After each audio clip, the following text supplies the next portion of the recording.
Nation, welcome to another edition of Unconventional Playbook. This is a special edition right here. This is a branch of what we normally do with the Minnesota sports, the Minnesota Vikings, all that stuff. This is like, I'm a basketball coach, so one of the sweetest plays in basketball is the three-point play. Whether you get it from behind the line or whether you get fouled on a layup or something like that. So that's what we're going to call this. We're going to call this the three-point play. And what I wanted to do is bring in some of the best sports minds, in my opinion. These are two guys that I debate sports with all the time, and it's truly an honor for me to have them on the UP. First of all, we're all Warrensville boys back in Cleveland, Ohio.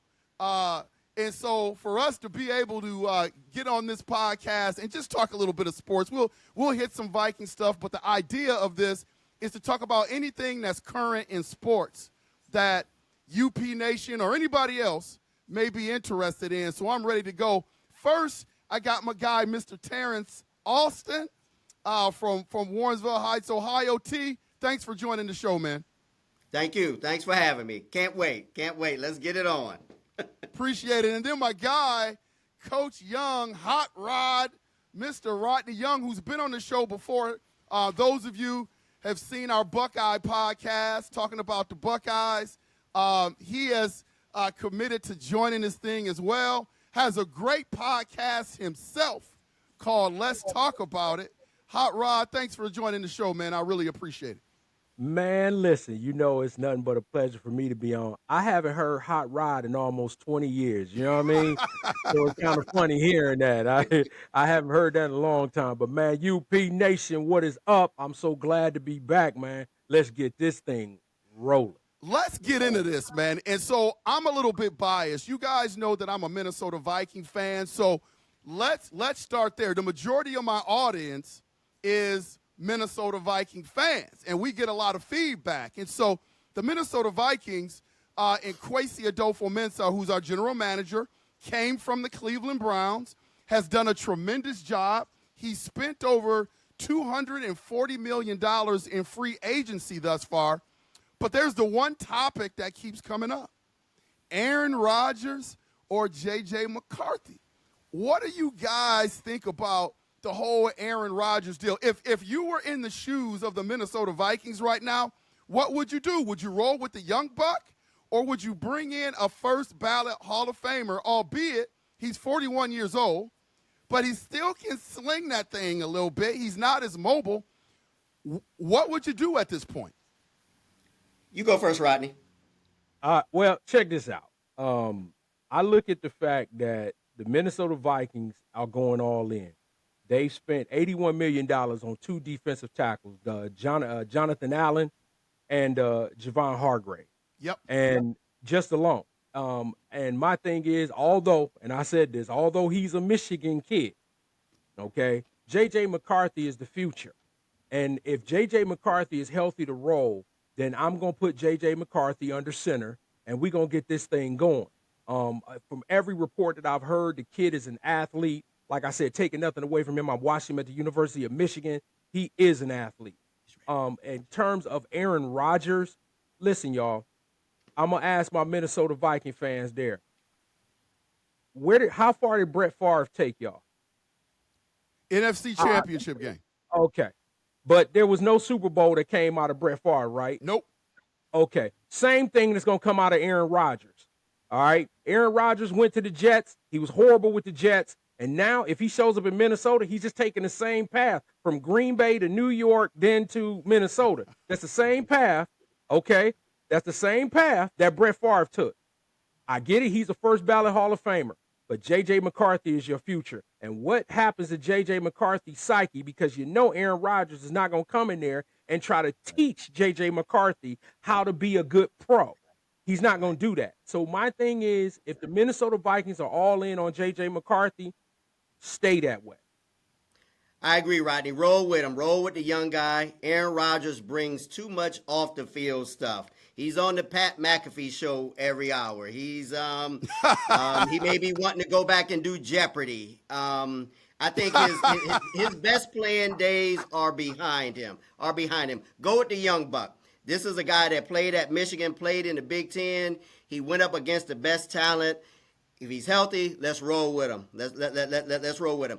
I can see if Aaron Rodgers was the type that would come in and be a mentor and a role model, but he's not even willing to do that. It's all about him or nothing. Roll with the young guy. Yep. Absolutely. When you look at the Minnesota Vikings, though, I've got a different slant to this. The Vikings won 14 games last year. We're 14-4, and arguably, what we've done in free agency has made us a better team. We fixed the trenches. We added 2 offensive linemen. We fixed the trenches on the defensive side of the ball. We've added 2 defensive tackles and a cornerback in terms of Isaiah Douglas. So when you look at that foundation of being 14-4 and you add those pieces and you're in that coaching staff room and you guys know that this team is ready built to at least be in the conversation of going to the NFC Championship game and going to the Super Bowl. I think what the Minnesota Vikings coaching staff is faced with is, do you hand the reins of this team over to a 22-year-old kid? Now, keep in mind, he's very talented, but he didn't play last year. He didn't even practice last year. He had a meniscus tear. So he's missing all those reps. I can kind of see, even though I don't necessarily agree with it, I'm with you guys. I would roll with J.J. I can understand the pause of the Minnesota Vikings coaching staff just in terms of handing this thing over to J.J. McCarthy for next year. Like, do you guys see that with the Minnesota Viking coaching staff, or would you just roll with the young kid? Roll with him. Look at what that young boy did in Washington last season, Lionel. That's right. Okay, being here in Virginia, we see all the Commanders games. You know, I have to hunt to find the Browns on, but they, flood us with Washington football. And seeing what that young boy did last year, hey, I'd be looking at my young guy in Minnesota and say, hey, do just what that guy just did. Yeah. Now, for me, if you figured, okay, J.J. McCarthy missed reps, but who was the quarterback last year? Sam Darnold. Now, Sam Darnold, he learned a lot from Sam Darnold because Sam Darnold is that pro's pro. So he learned a lot from Sam Darnold. So I wouldn't be reluctant to putting J.J. McCarthy under center and saying, young fella, we're going to roll with you. Because when Aaron Rodgers shows up, listen, Aaron Rodgers was in New York. He had Garrett and he had Devontae Adams, and they still stunk. Sure it is. So now you're taking them to where you've retooled this team, and you're saying we're going to go forward and go forward with the young buck. Right. Is he going to make mistakes? Absolutely. Is he going to learn from those mistakes? Absolutely. But I guarantee you, in a 17-game season, J.J. McCarthy will be better game 10 than he will be game 1. And at that point, now you got a young king behind center that's going to take this team and going to go to the playoffs. And you ain't going to have to worry about a drop-off. Now, would I put an experienced veteran behind him that'll be able to sit in that quarterback room and talk with him and talk him through things? Joe Flacco? Joe Flacco? Russell Wilson? You got to get him. You got to get him somebody who's going to be able to sit in that quarterback room and say, okay, JJ, take a look at this. All right, you see the safety is a too high. Okay, so where you going in with the too high? Okay, because now right now JJ McCarthy trusts his legs, even though he came off the meniscus. He trusts his legs sometimes more than he does his arm. So that's where the maturation process comes in, where you say, okay, JJ, once you really establish reading defenses, now if ain't nothing there, now you take off. Case in point, look at that young fella with the Commanders. When he's got a roll, he'll roll. Look at Lamar Jackson. Lamar Jackson, he's turned into a pocket passer, but when Lamar Jackson first hit, Lamar Jackson was taking off. Yep. So it's just a maturity level. So J.J. McCarthy has that type of flair. And if y'all don't already notice, and we'll get to it, I am not an Aaron Rodgers fan at this point in his career. I'm just not. I agree.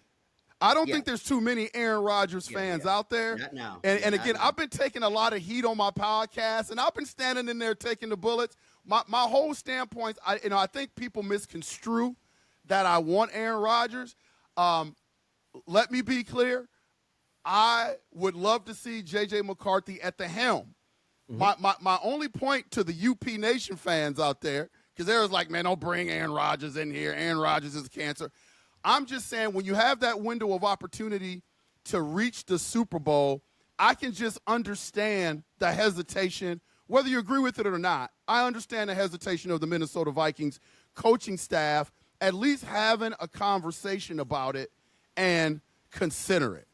On the other side of the ball, with another team, my favorite team growing up, the Cleveland Browns, what made headlines recently was the whole Myles Garrett wanting to get out of Cleveland, trade me, get me out of here.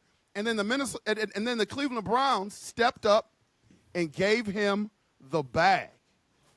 What are you guys' thoughts about the whole Myles Garrett situation, how it played out? Was it the right decision for the Cleveland Browns? Educate me on that. What do you guys think? Let me jump in there real quick because Rodney probably knows a little more than I do.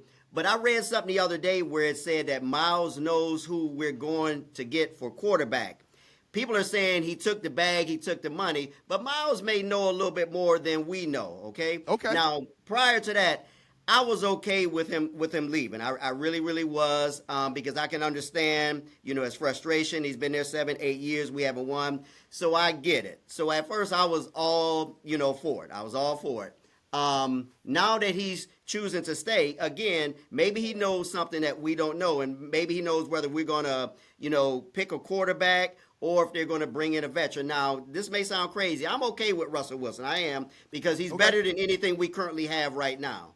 Correct. However, if we choose, I love that boy at Miami, Cam Ward. I love him. Cam Ward. I love him. And if we could get him, I'm all for it. But again, I think Myles knows who we're going after for quarterback. So yeah, the money looked good, but I think he knows a little bit more. That's just my take. What would you say, Rodney? Okay. So my take is this. When it comes to Myles Garrett, he didn't have any leverage whatsoever. None. The Browns controlled him for 2 years under contract, and then they had 2 club years. So they had him for the next 4 years. And so he claimed that he wanted out of Cleveland. I want to win, all that. He decided to go to Radio Row and basically, dog the team, that supported him. Okay? Because remember, when he ripped old boy's helmet off and Mason Rudolph and tried to kill him with it, that same organization and that same fan base defended him. When he, let's be real, when he flipped the car, okay? You remember that? When he flipped the car, they supported him. The Cleveland Browns fan base is a passionate fan base. Yes, we are. And they supported this guy. And you're going on Radio Row and you're trying to dog the organization, okay? Where you had no leverage. And I say this, Clutch Sports did him wrong. They made up for it in the end, but they did him wrong because they gave him bad advice, all right? And so he followed what they said to follow. However, he comes back in, and Jason Lloyd, of The Athletic, he wrote an article talking about Myles being late for mandatory things and not showing up. And, he's supposed to be the leader. And he sat there, and when the reporter asked the question, he said, next question. My problem with Myles Garrett is if you felt that what that reporter said was wrong, that was the opportunity to go ahead and state your case. But by you being butthurt and saying next question, you didn't do anything but validate what he got, which was from your teammates. Your teammates told him that this is what was going on. Now, unfortunately, Jimmy Haslam felt like because he had a problem, what do with most billionaires? They throw money. Yeah. So now you gave him $40 million a year, all right? And then you messed up and gave him a no-trade clause. So now Myles Garrett has all the leverage now. He's locked in. Yeah, he locked in. But if he wanted to get traded, okay, number one, nobody's going to trade for that contract. But if he wanted to get traded, now he can decide where he was going to go. Where in prior to, if I was going to trade him, I'd have sent him to Timbuktu. he wouldn't have been able to compete for anything. But also, I need the fans to understand the reason the Browns did not trade him is because he had a $34 million cap hit. Okay, that's just bad business. They already paying Deshaun Watson in the next couple of years $96 million. They weren't going to take a $34 million cap hit. So that's what I'm saying. Myles Garrett didn't have anything to stand on. He had nothing. And for me, I'm not mad because he got the bag. Get the bag, bruh. If they want to give it to you, take it. But don't turn around and say you're a leader of this ball club because you didn't show leadership. You're not showing leadership. And I'm going to leave you with this. And I said this to you, L Train, and I'm going to say this to you, T. Name me one defensive player in the history of the NFL that has led their team, that has single-handedly led their team to an NFL championship. I'll wait. Nobody. You know, Deion comes to mind, but not even him. So nobody. Yeah, nobody. Right. Yeah, right. nobody. So nobody. you shell out $40 million a year for, don't get me wrong, a first ballot Hall of Fame defensive end, but is he going to make you better next year? No. He's going to get his 15, 16, 17 sacks, and the Browns still going to stink. Okay? Rodney, what do you want us to do at quarterback? I don't know if I'm jumping ahead, but what do you want us to do at quarterback? So for me, you know, it's and I love Cam Ward. I love Shedeur Sanders. I think Shedeur gets a bad rap because of his last name. Okay? Everybody want to talk about that he's arrogant. Who is his father, y'all? You understand? Who is his father? Let's understand that this man came into the league and he changed the financial structure of the cornerback position. Okay, so if his children are what you call arrogant, which I call just the Sanders confidence, then leave him be. Okay, but here is where I think the Browns are going to go. They don't want to deal with the Sanders aspect of it. Right. I think Tennessee, because Tennessee has spent they went offensive line, T. They went offensive line. They spent a ton of money on the offensive line. They're going to draft Cam Ward. Okay. Here's where it's going to get tricky. The Browns are going to trade out of this is my prediction. I hope I'm wrong. But they're going to trade out of the number 2 position. They're only going to go one step down. The Giants are going to trade up. The Giants really want Shedeur. Okay. So they're going to get Shedeur, and I can see the Browns drafting Jackson Dart. They really like Jackson Dart. And the offensive coordinator, it's either that they really like Jackson Dart. They're just not talking about. And why is that? Right. And why is that? Because I haven't really seen him play much. What is it about him? Because they saw Jackson Dart in the Senior Bowl. Yes. Remember, the Browns were the coaching staff during the Senior Bowl. Right. He had a good showing in the Senior Bowl. He did. Okay. They seen Jackson Dart, and Jackson Dart is the one that no one is really talking about. Okay. And then his name's Slimmy, the boy out of Alabama. They like him too, but they don't know if they're not going to draft him that high. Okay. But Jackson Dart, keep him on your radar. Okay. Jackson Dart may end up being the next Browns quarterback, quarterback draft. Now, quarterback wise, who I think they're going to eventually sign, I think it's going to be Joe Flacco. And I'm going to tell you why. Because I think that Russell Wilson is using the Giants and using the Browns as leverage against Pittsburgh.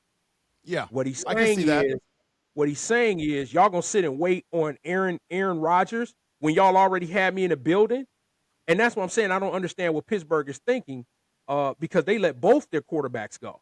Yeah, you understand what I'm saying? And so, I can see Jackson Dart being drafted by the Browns. Okay. I can see Joe Flacco being that bridge quarterback. Okay. And I could be wrong, but I do agree. Myles does know. He knows now. Yeah, he knows. They had to tell him because they're afraid of him. And I don't know why. But Myles knows who they're going to draft. Yeah. When you think about the whole Myles Garrett thing, man, just to, pedal back on that a little bit, I think sincerely Myles Garrett really wanted to go. Like I think he was frustrated. There's a lot of emotions going into the Cleveland. It really did. Yeah, there's a lot of emotions going into the Cleveland Browns seasons, the last couple of years with the whole Deshaun Watson and the way the thing ended with him popping his Achilles and stuff like that. I think one of my biggest regrets in terms of Cleveland Browns personnel was Joe Thomas. Joe Thomas, Hall of Fame offensive line, really didn't have an opportunity to win in Cleveland like, most people felt like he should have. I put Myles Garrett kind of in that same boat. But here's what I know. $40 million will make you content really fast, no matter what your issues are. So I understand Myles Garrett. I don't know whether he knows something, who they're going to draft, who they're going to pick up. I think he does. I originally thought a good spot for the Cleveland Browns would be to go with someone like a Kirk Cousins, but now you got the Atlanta Falcons holding him hostage. I thought that Kirk Cousins was going to be released by the end of the week so they wouldn't have to pay that $10 million bonus. Why the Atlanta Falcons are keeping him is the most foolish thing ever. Yeah, I felt all along, Lionel, they weren't going to let him go. I felt, they were going to hold on to him. Yeah. Yep. I just believe that that just shows the lack of trust that they have in Michael Penix, in terms of being that next quarterback. But I also believe they're trying to play games, because they know the Browns want him. And so they want to try to get draft picks for Kirk Cousins. Yes. No one's going to trade for Kirk Cousins. No, his contract's okay? Right. And if you release him, that's what the Browns are waiting on. So what the Falcons are gambling on, they're going to lose. They're going to lose $34 million because they're trying to be smarter than the average bear. And that's the bottom line of that whole thing. Yeah, but tell me this, guys. Put your thinking caps on when it comes to the Cleveland Browns. And I know, obviously, the big void on their team is quarterback. We expected Deshaun Watson to be able to fill that void for several years.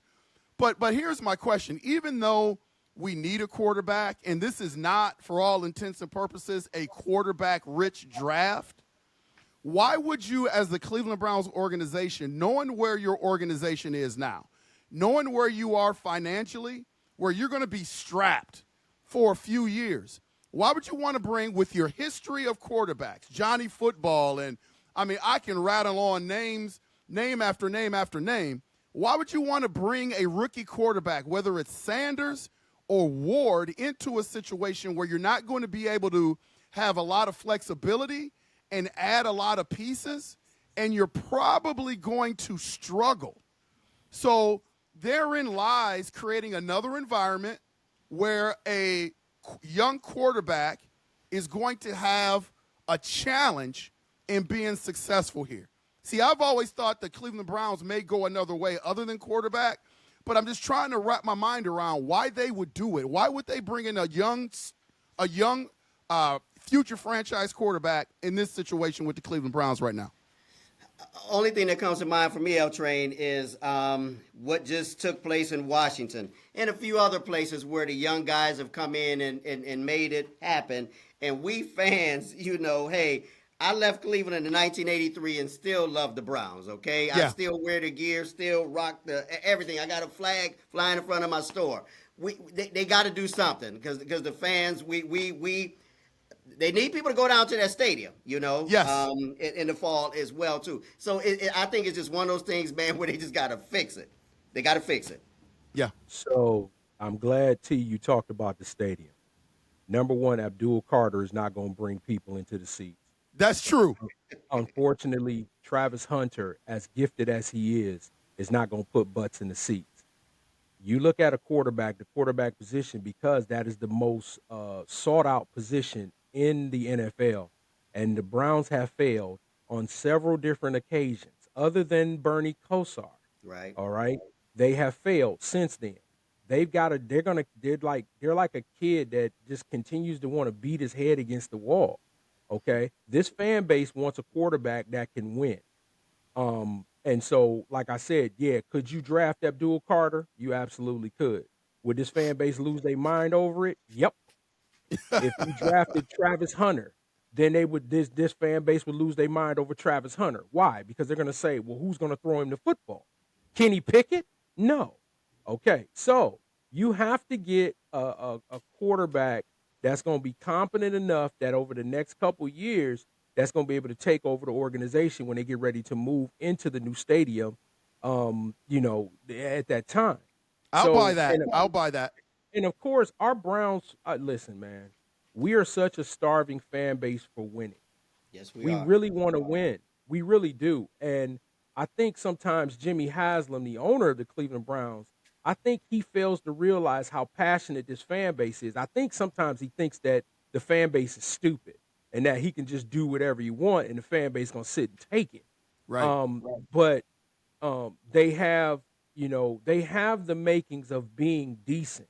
Okay, just like they're allowing Nick Chubb to go into free agency. Well, they realize that Nick Chubb is not going to get top dollar. He just came off a catastrophic knee injury, Yeah. and then he came back and he broke his foot, and he personifies Cleveland Browns football. But at the end of the day, it's a business. So they're hoping that he won't get offers, or the offers that he get won't be so high, and that the Browns can match it. Nick Chubb will be back, okay, but he's going to be back on the Browns' dime.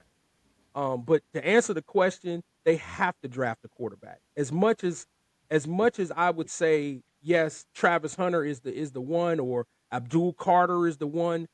Because let's be honest, with all due respect, if this was a different draft class, Cam Ward and Shedeur Sanders are not two top-tier quarterbacks. True. Gotcha. Let's be honest. Right. True. They're not. They're good quarterbacks, Right. but they're not franchise Patrick Mahomes changing type quarterbacks. You're right. You understand? So Yep. right now, because it's such a drought in terms of quarterbacks, those two are just two that stand out.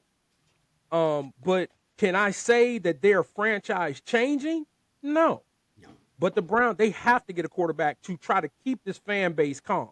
Gotcha. Yeah, I just always worry about when it comes to these quarterbacks, because honestly, I know there's a lot of people out there that analyze these quarterbacks, and the fact of the matter is there is no science when it comes to knowing what these quarterbacks are going to be like and what they're going to do. It's all about environment and coaching. Like Pat Mahomes wasn't Pat Mahomes until he got to the Chiefs. He was a really good quarterback in college at Texas Tech, coming from the air raid. But nobody expected Pat Mahomes to be what he is right now. But he came into a great situation where he had an opportunity to sit behind Alex Smith, and then Andy Reid and the boys come in, and he's got nothing but great coaching, and he is under a great scheme. So environment matters. And I just worry about, because we have struck out at the plate with quarterbacks in Cleveland before, I just look at our environment right now.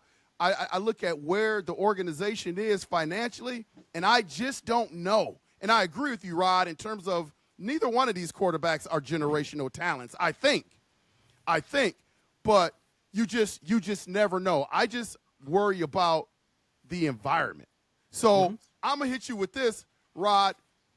We all love our Cleveland Browns, but however, we've got another winning organization in Cleveland, and that's those Cleveland Cavaliers. The best team in the NBA right now.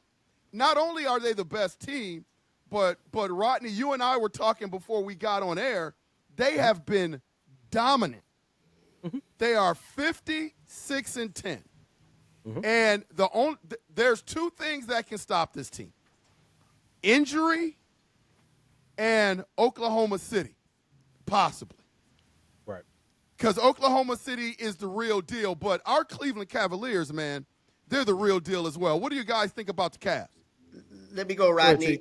Injury and, unfortunately, a team that I hate, I've always hated, and the Boston Celtics, okay? Okay. How would I put it? Yeah, I want them to stay healthy. Rodney and I were kind of talking a little bit about that before you came on the air. Like, Donovan is playing today. I wish he would have sat out a couple more days, to get that groin stronger. No need to play at this point. At this point, it's all about staying healthy and, how would I put it, and focusing on beating those boys up there in the Garden, okay? Yep. OKC, yeah, they're the real deal. They are the real deal. However, outside of, SGA, there's nobody else on that team that really, really scares me, okay? And they're all a bunch of young guys like our Cavaliers that have yet to do it. Yeah, they're good. They're good. But I wouldn't be surprised if they don't come out of the West. Golden State with Jimmy Butler, joining them. I watched him Ooh. last night. I've watched him every game since he's been playing. Don't count them out. I was also saying the Lakers too. Now they're kind of struggling a little bit right now, but I give J.J. Redick credit for what he's done too. So I'm not How about my automatically sold on Timberwolves, T? SGA coming out. And How your about my Wolves too. Timberwolves? Your Wolves too, and then also the Rockets. Nobody's talking about them either. Yeah. So the West is still to be determined. In the East, it's us beating Boston. There's nobody else in the East I fear. So staying healthy and beating the Celtics. The West is still, I don't know, it kind of up for grabs. That's my take. So for me, that's a good take. You dropped I know it is. See, you dropped the bomb. You said you don't think they gonna come out of the West. Man, What okay, you say? okay. So for me, when it comes to the Cavaliers, like I said, they've been playing a great style of basketball, and I think Draymond Green said it on his podcast. Is the Cavaliers are the closest thing that he's seen to do what the Warriors used to do, and they move the ball. Everybody's touching the ball. That bench is tremendous. I think the DeAndre Hunter trade was a steal. Love it. Yes. I think it was a steal. And don't get Love me it. wrong, I love George Niang and Karis LeVert, but that DeAndre Hunter has just paid dividends. And you synergistically matched him up with his Virginia teammate in Ty Jerome. And so now, now Isaac Okoro still playing good D. You got Sam Merrill, hitting tray bombs. That bench is deep. And I've heard telecasts because I've watched all of the Cavs games. They come at you in waves. Right. And, now in the playoffs, I think they'll go 9 deep. L Train, you a coach, you can't go 10, 12 deep in the playoffs. No. But they have an X factor in DeAndre Hunter when it comes to Tatum and Brown. And, I even said this. I did a live stream earlier. I had to delete it because my sound went bad. But if I'm Kenny Atkinson, when I play the Boston Celtics always has they find the liability and they go after it. Well, unfortunately, the liability on the Cavs defensively is Darius Garland. Right. They're always putting DG in pick and rolls and trying to get him to switch. Right. If I am Kenny Atkinson, here is my lineup. I'm bringing DG off the bench against Boston. I'm going to start Donovan Mitchell, Max Strus, DeAndre Hunter, Evan Mobley at the 5, and Dean Wade at the 4. Where are you switching? Yeah, I'm with you. I'm with you on that. You can't switch anywhere. So now it's going to boil down to who's the better coach. And I will take Kenny Atkinson every day of the week, okay? So right now, my biggest thing, and you guys have touched on it, is them staying healthy and them not becoming complacent. But this is where I differ with you. That team in Oklahoma City is real. And the only and I'm not just saying just SGA. They play defensively. They are top 1 in every defensive category. These guys play defense, and I watched the second game against the Cavs. They caused them problems. They did. They didn't even have Chet Holmgren at the time. Yeah, Chet didn't play in that game. Yeah. No, and they caused the Cavs fits. They did. They didn't have DeAndre Hunter at the time, so I like to see that matchup again because I think bucket for bucket, I think Donovan Mitchell and SGA they'll cancel themselves out. Because Donovan Mitchell has taken a step back, but he did it for the benefit of the team. Yeah. Donovan Mitchell can still get you 40 if he needs to. So Boston, even though, Boston may not act like it, Boston's afraid. They're afraid because they don't know, especially with the DeAndre Hunter. When they had George Niang and Karis LeVert, their mindset was we can just find matchups and we can just exploit matchups. Right. Now with DeAndre Hunter, you can't switch. Yeah. Yeah. Again, Oklahoma City is the real deal. However, I think that veteran team in Golden State, the Lakers, and I forgot who else they may match up with the 5, 6, and 7 seed possibly could give that team some fit. So we'll see. Yeah. But they are the real deal. They're the real deal. And I don't disagree. Nobody's talking about Houston and what Ime Udoka is doing with that group down there. Okay. the sleepy team in the Eastern Conference, what people don't pay attention to, which I have been, is Detroit. Yeah, Detroit's not J.P. bad. Bickerstaff has done in Did you Detroit see him go off this morning has about the been game last remarkable. night? Did you see him? Did you see Yeah, him go off? yeah, yeah, he Yeah, he did. went off this morning. Okay, Last night after the game. so sleepy Detroit, because Detroit, even though they got Detroit playing some old school bad boys ball, they're getting physical. They're becoming physical. So, and with your Timberwolves, L Train, we talked about it. I think Anthony Edwards is him. I really do. I think Anthony Edwards is him. I want the Minnesota Timberwolves to surround him, with guys that's going to complement his game, because when he attacks the basket, he is a problem. Because don't they have OKC's number, L Train? Don't they have their number? Yeah, and the thing about the Minnesota Timberwolves, like, our front office got killed for trading Big Cat, but people don't realize when they traded Big Cat, that whole trade was about getting out of the second apron, where they'll have some flexibility to do exactly what you just said, Rod, to add pieces around a generational talent like Anthony Edwards. And for the life of me, I can't remember a season where the West has been wide open because of trades with two franchises that made it to the Western Conference Finals. Like the Minnesota Timberwolves, for all intents and purposes, blew up their team by trading Big Cat. The foundation that got them there and brought in some new pieces. It takes a while to build that chemistry. And then you look at the Dallas Mavericks, who were right there with the Timberwolves, beat the Timberwolves to go to the finals, and then they trade Luka to the Los Angeles Lakers. So those two moves have kind of just blown up the West, so to speak. So what it does, it brings a lot of teams into play, like the Houstons, like the Golden States, like the Lakers. I mean, it's no telling when LeBron's going to come back, but if LeBron can get back before the season ends and be pretty healthy during the playoffs, the Lakers have a chance. And so this is just one of these situations where anybody can come out of the West. I just really like with Coach Atkinson with the Cleveland Cavaliers, man, I just like what they've done. Even with LeBron, when the Cavs had LeBron, I just don't think even the year they won the championship, there was just never this level of consistency and dominance. You remember when they brought D Wade in and all the fellas, and it was kind of a roller coaster ride for a while. And even the year when they had Kyrie, Kevin Love, there were times where the Cleveland Cavaliers hit spots during that season where they weren't playing really well. This Cleveland Cavaliers team, man, is different. Like, this is a different ball club in terms of their consistency. And I know the Boston Celtics are a huge task. I mean, they came out of the East last year, won the championship, and they are deep and they are well coached. But I think if any team that can get them, man, it's the Cleveland Cavaliers just look a little bit different to me this year, for sure. Yeah. For me, when you talk about the LeBron James team, we have to understand, even in LA now, we have to understand LeBron James has never been built for the regular season.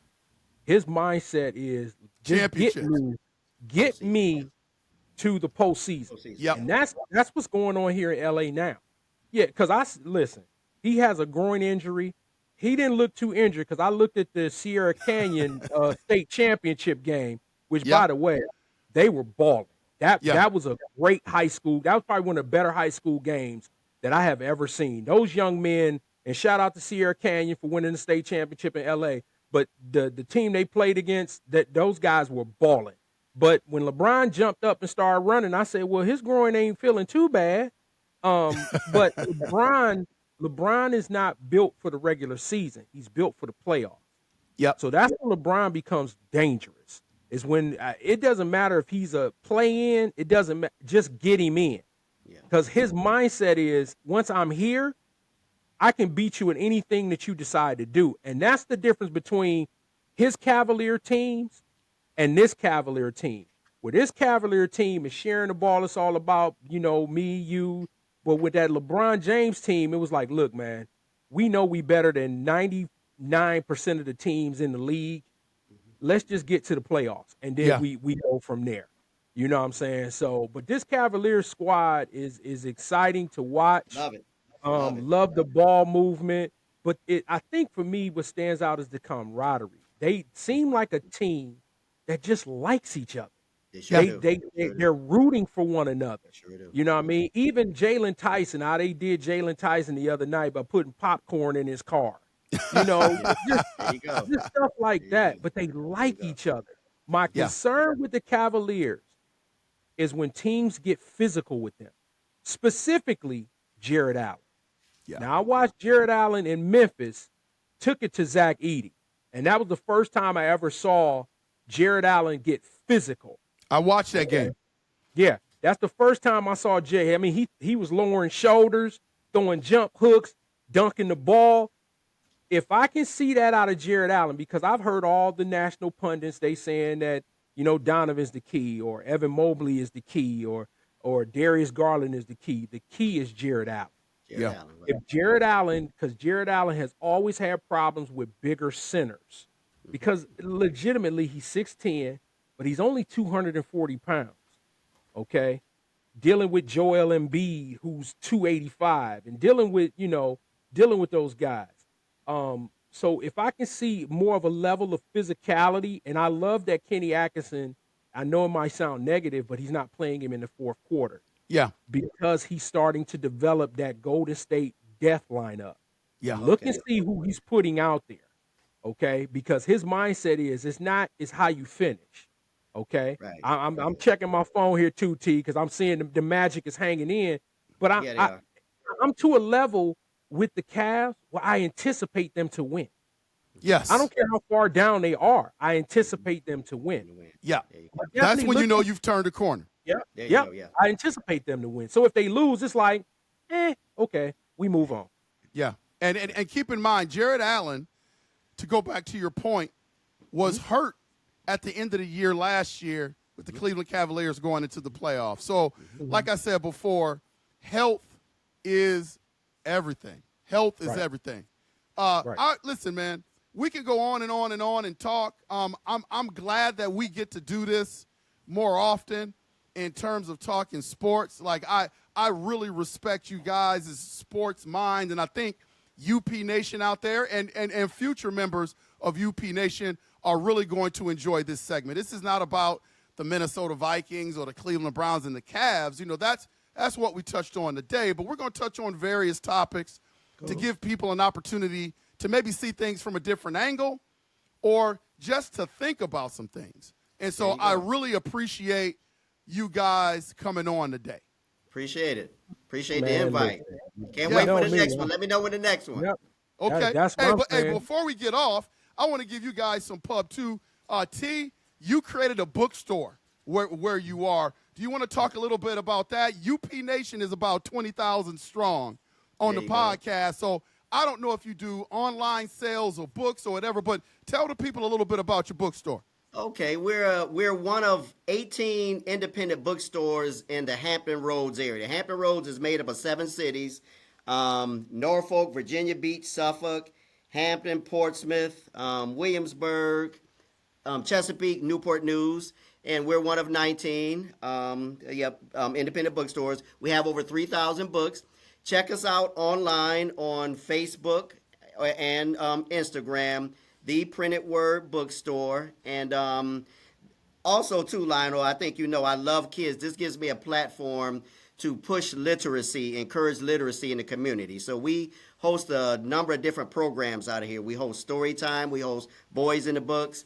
I'm trying to get kids to read, encourage and push reading and pushing the STEM, academics and all of that. So this gives me a platform not only as a business, but to reach out to the community and push, literacy. Because, again, kids are always in their cell phone. You rarely see them, with a book. So I'm the guy that's trying to get everybody to read. So look us up on Instagram and Facebook. And, again, if there's any books that you would like to have, I can order it and send it to you. The Printed Word Bookstore, Portsmouth, Virginia. Awesome. UP Nation, make sure you check that out. And Rodney, you've got your podcast going. Let's talk about it. Let the people know, let UP Nation know where they can find you and get a chance to check out your podcast. Tell us a little bit about it. So the Let's Talk About It podcast is on YouTube. If you type in Let's Talk About It 134, you'll see this face pop up with this symbol that's right behind me. And what I do is I've been a coach for over 30 years, man, but I've been dealing with at-risk youth for a very long time. And so, but I'm also a self-help type of person. I want people to understand that greatness is inside of you. You know, you just have to have something to bring it out. And the only person that's stopping you from being great is the person that you look at in the mirror. So there are a lot of things that I'm doing with the Let's Talk About It podcast. I also have Mindful Moments with Uncle Rod. You know, I'm just an advice guy. I've been doing it for a very long time. But you can find me on YouTube at Let's Talk About It 134. Facebook, you just type in Coach Young. Instagram, Coach Young. Snapchat, Coach Young. All them other ones, just type in Coach Young. And if you see this face, you know you're at the right spot. Gotcha. Okay, and I'd love to come on with you one day, Rodney, too, because in my day job, I'm a substance abuse counselor, and I've been doing that for almost 30 years. Okay. All right, right on. For almost 30 right years. on. There you Yeah, go. the Let's Talk About It podcast. Check it out. I'm a subscriber. I subscribed. I love I'm the going to subscribe podcast. after today. Yeah, it is fire. So UP Nation, check it out. Again, man, I appreciate you guys coming on, and I'm looking forward to doing more shows with you.